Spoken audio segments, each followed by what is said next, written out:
அண்ணா வணக்கம். இந்த பகுதியில் நாம் தமிழர் சீமான் கட்சியினுடைய ஒரு மீட்டிங் நடக்கும்போது பிரதமரை பற்றி அவர் அவதூறாக பேசும்போது நீங்கள் அதை போய் தடுத்து தடுத்து நிறுத்தினதாக நான் கேள்விப்பட்டோம்.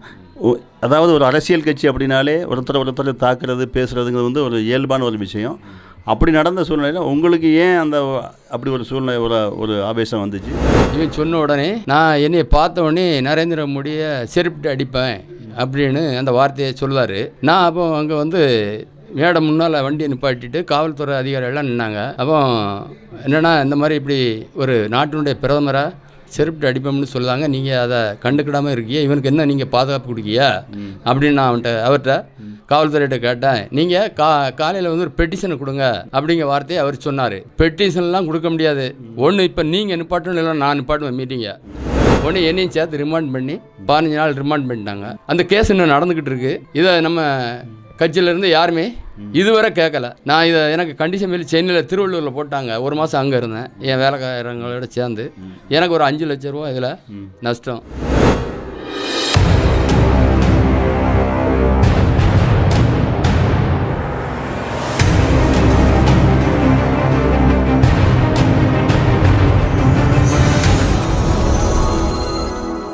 வணக்கம்.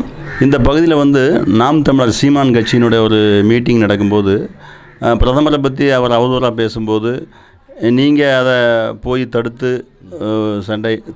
நிறுத்தினதாக நான் கேள்விப்பட்டோம்.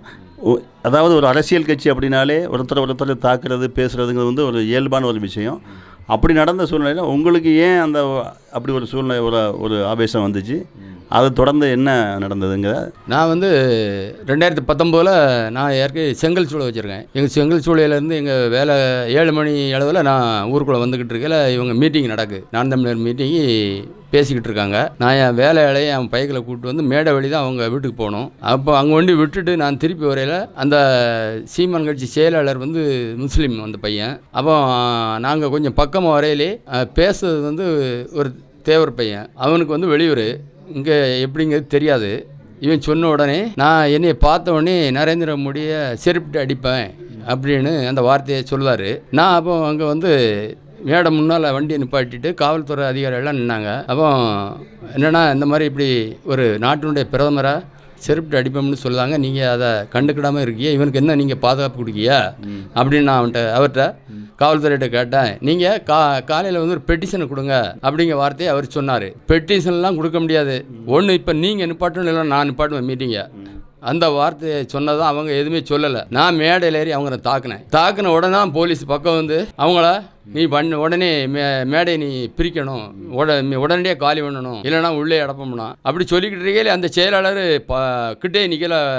அப்படி போனவன் திருப்பி வெளிநாடு போய் 2 வருஷம் கழிச்சு தான் வந்தான். அதுக்கடுத்து என் மேலே ஒண்டன் போட்டாங்க. ஒண்டனை போட்டு அந்த ஒண்டனை ஆடியோ கோர்ட்டில் போய் முடிக்கணும் என்னை கூப்பிட்டாங்க. நான் அதை மறுப்பு தெரிவித்தேன். வர முடியாது, நான் ஹைகோர்ட்டில் பார்த்துக்கிடுவேன் என் வக்கீலை வச்சு.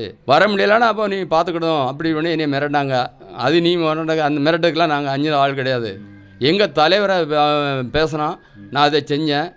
நான் கோர்ட்டில் பார்த்துக்கிட்டேன். நீங்கள் அவன் மேலே என்ன பேர் போட்டிருக்கியா, என் மேலே போட்டிருக்கியா, அவன் சொன்ன மேலே நீங்கள் பேர் போட்டிருக்கீங்களா அப்படிங்க கேட்டதுக்கு அவங்க சரியான பதில் சொல்லலை. நாங்கள் அது பிறகு அந்த கேஸு ஓடிக்கிட்டு இருந்துச்சு. நான் செங்கச்சூளை வச்சுருக்கேன், எனக்கு மண் அடிக்கும். ஏன் வண்டியை மண் அடித்து அள்ளி வரையில் என் வேலைக்காரனோட சேர்த்து வண்டியை பிடிச்சிட்டாங்க. பிடிச்ச உடனே என்னையை பேச கூப்பிட்டாங்க. நான் அங்கேருந்து போனேன்.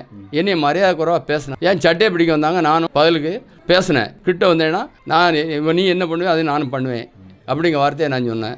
உடனே என்னையும் சேர்த்து ரிமாண்ட் பண்ணி 15 நாள் ரிமாண்ட் பண்ணிட்டாங்க. அந்த கேஸ் இன்னும் நடந்துக்கிட்டு இருக்கு. இதை நம்ம கட்சியிலேருந்து யாருமே இதுவரை கேட்கல. நான் இதை எனக்கு கண்டிஷன் மேலே சென்னையில் திருவள்ளூரில் போட்டாங்க. ஒரு மாதம் அங்கே இருந்தேன் என் வேலைக்காரங்களோட சேர்ந்து. எனக்கு ஒரு 5 லட்ச ரூபா இதில் நஷ்டம்.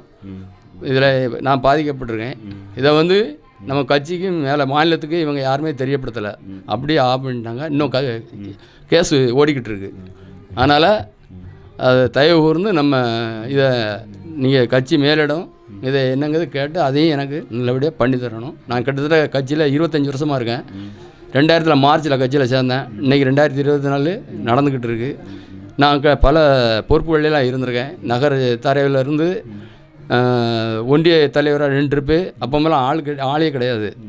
யார் 2 ட்ரிப்பு சொல்லுவாங்க, 3 ட்ரிப்பும் ஆள் இல்லாமல் நம்ம தான் இருக்கணும். நம்ம தான் வேலை பார்க்கணும். இன்றைக்கி நம்ம கட்சி வளர்ந்துருச்சு, எல்லாருமே வராங்க போகிறாங்க. எங்களை வந்து இவங்க கண்டுக்கிடவும் மாட்டாங்க. சும்மா ஒரு டம்மியாக ஒரு பொறுப்பை கொடுத்து வச்சுருப்பாங்க. நாங்கள் இன்னும் கட்சிக்காக உழைக்கும். நரேந்திர மோடிக்காக நாங்கள் வேலை பார்ப்போம். ஏன்னா இப்போவும் அதுதான், இன்றைக்கும் அந்த வேலை தான் பண்ணிக்கிட்டு இருக்காங்க எங்களை. நாங்கள் இதை வந்து உங்களுக்கு தெரியப்படுத்தக்காக இருந்தால் அந்த பாண்டியன் தமிழ் மீடியா மூலியமாக உங்களுக்கு தெரியப்படுத்துக்காக நாங்கள் இன்றைக்கி எங்களுக்கு பேட்டியிடக்காக நாங்கள் இதை சொல்லுதோம். நாங்கள் உழைச்சிக்கிட்டே இருக்கோம், கட்சிக்கு இன்னும் உயிருக்கண்டி உழைப்போம். அதனால் எங்களுக்கு வந்து கட்சியிலேருந்து எங்களுக்கு சரியான ஒரு பாதுகாப்பு எல்லாம் எங்களுக்கு நீங்கள் பண்ணித்தரணும்.